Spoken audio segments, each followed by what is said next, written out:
Greetings, viewers, and thanks for joining me out in the shop today.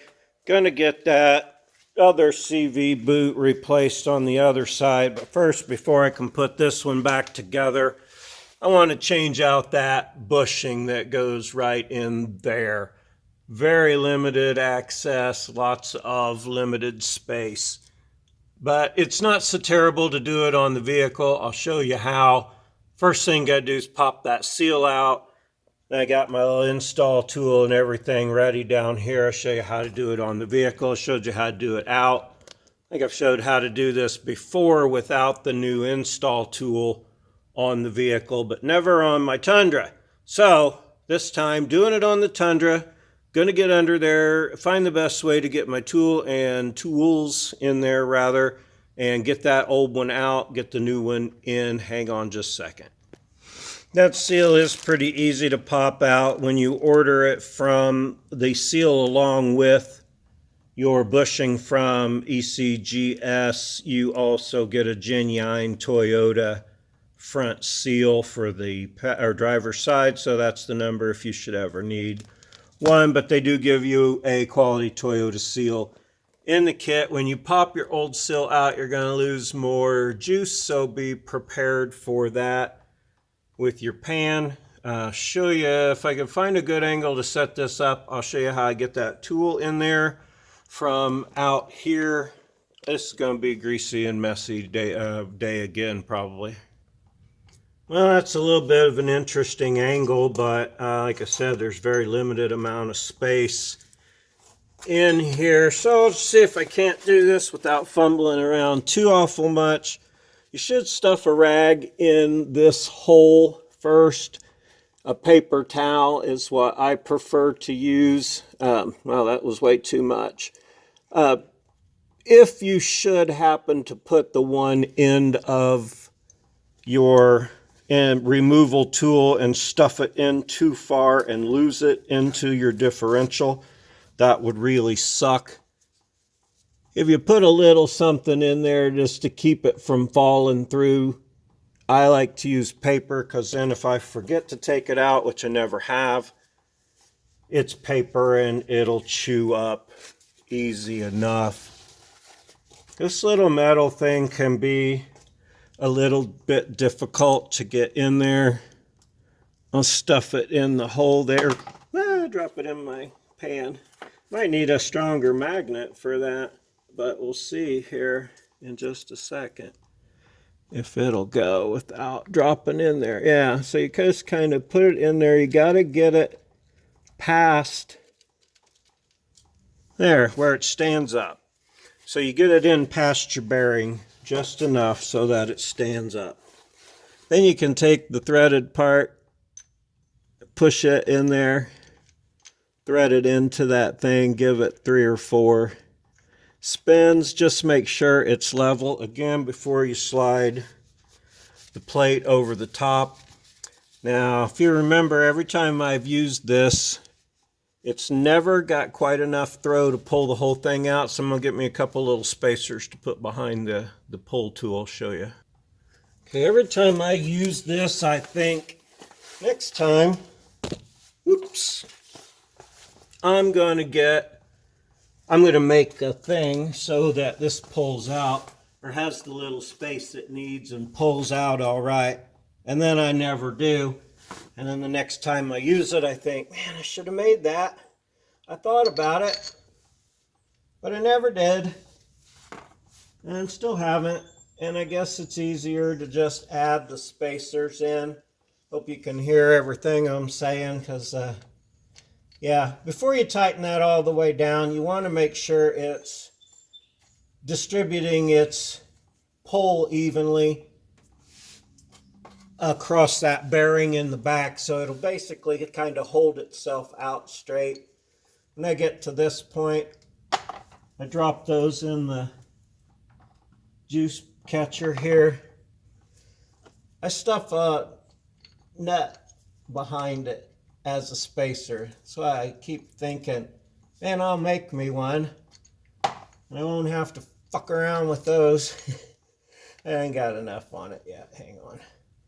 See, you probably can't even see what I'm doing because it's all behind there, but I stuffed those damn nuts that I keep dropping in my juice pan behind here, and it gives me extra space. So fast forward till you see the wrench on here, then it'll be ready. I'm almost got it. A little too tight. It's kind of a bitch to hold it and try and get everything lined up. Good. I'll put them in at the end like I've done before. That was a big fucking waste of time. Let me get my wrench on this and go, pardon my foul mouth. This is annoying. This thing annoys me every time when I try to put those little spacers in there. It's why I think I'll just make something new. For that, just make me a little U-shaped bracket for that. But I haven't done it. You can use your, oops, I was going the right way. Use your impact on here if you can get it in there. I could probably stuff it in with a bunch of extensions, but it isn't that big a deal. The thing pulls right out. I don't know if you can see it pulling. Put my hand in the way, but it does pretty much just pull right out. It just bottoms up against the puller, and then I end up having to put a spacer in there. Yeah, you can still see how it's going. It's pulling the bearing out. You can't see the bearing pull out, but you're getting the idea on the way the tool works. I'm going to have to take this skid plate off to fill the front diff. Anyway, I should have went ahead and took it out of there. Wouldn't be a bad idea to clean all that grease from your boot slinging it, because I'm getting it all over my hand working that wrench. Okay, see, now the bearing has bottomed out against the puller because it has. So now you gotta loosen it up. It's easier when it's out here like it is now, I think, maybe. I don't know. Where'd my little spacers go? And you got to put little spacers in behind it so that it can make up the difference it's lacking. See, it is easier to put them in for some reason when it's been pulled already this far, I think, maybe. Wrench back on. I'm at a little bit of an angle now. Oops, no, don't go the wrong way. Don't go the wrong way. Don't go the wrong way and knock my little spacers out. But anyway, that's all you got to do is stuff a little something behind there. And then Viola, hope that's in there. It pulls it out. Greasy and dirty as it may be, it's now gone. All right, here comes the fun part. Getting it back in there with everything like it is. Now this bushing, you'll see it's opened on one end. You can see the outer steel ring. Turn it the other way, the steel overlaps the Teflon bushing in the middle. That's the way you want to do it. Slide it onto your handy dandy installer as such with that little nylon puck in the middle there. Back down on the old back. Now this isn't so bad.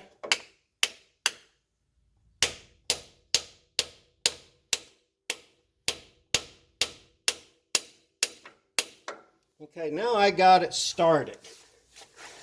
I can sit down here and hold this and smack it in like that, but that's got a long way to go. Let me grab a cheater bar and I'll show you another way to go about it. Okay, I don't know if that's a good angle or not.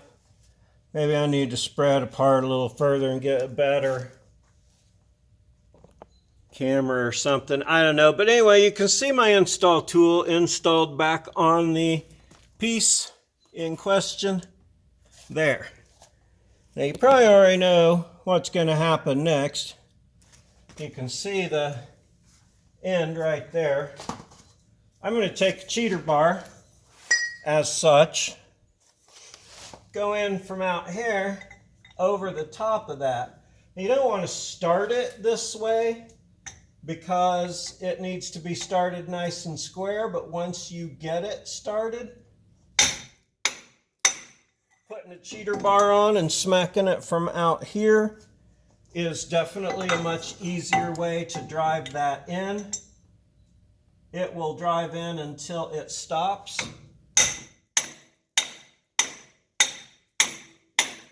I don't know if you can see out on the end where I'm hitting it, but I am hitting it with the side of the hammer just so I get a nicer, even hit on the end. It is driving it in there. It's more than halfway in already. Even if your pipe's not perfectly straight, you can still do this. Watch out for your brake caliper and brake line while you're out here swinging wildly at your piece of pipe. You can definitely feel it going in, hitting it with the bigger piece of pipe. It's not bottomed out yet. The last one I did,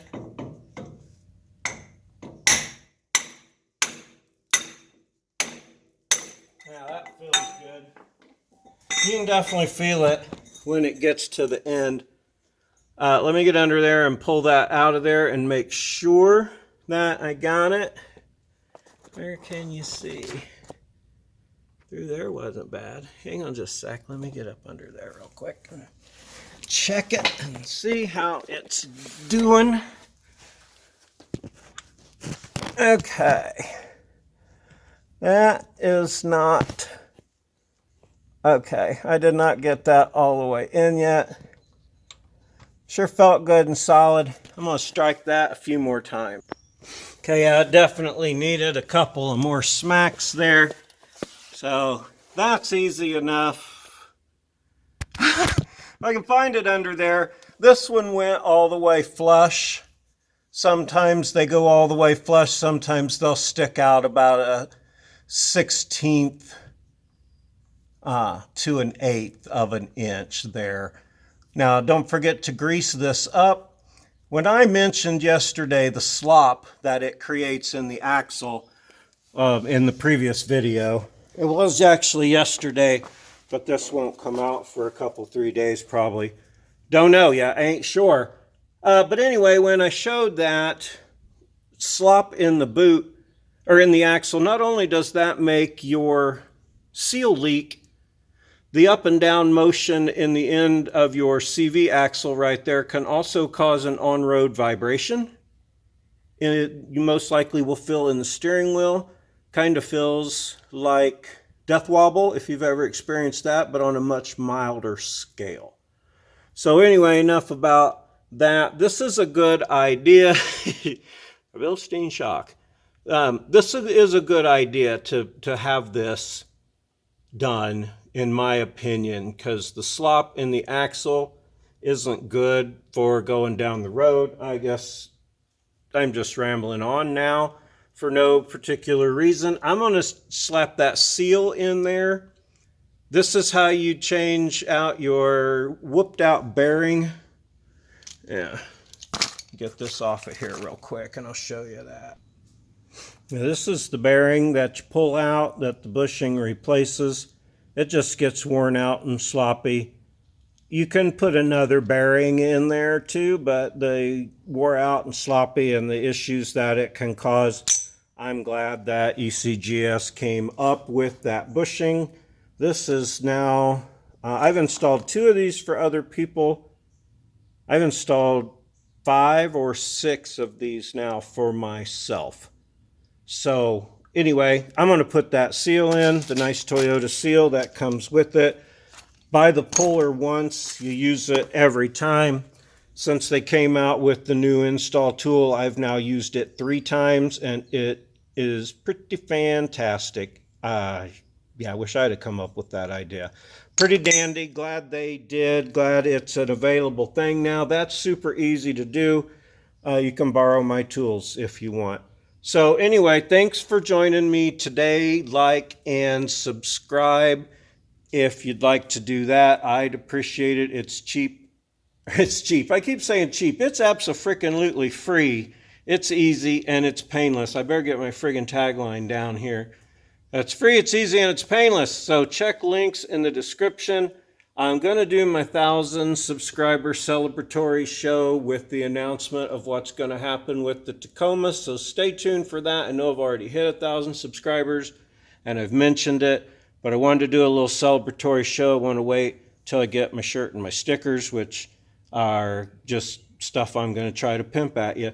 But anyway, thanks for joining me today. Most of all, I appreciate you, and have a great day.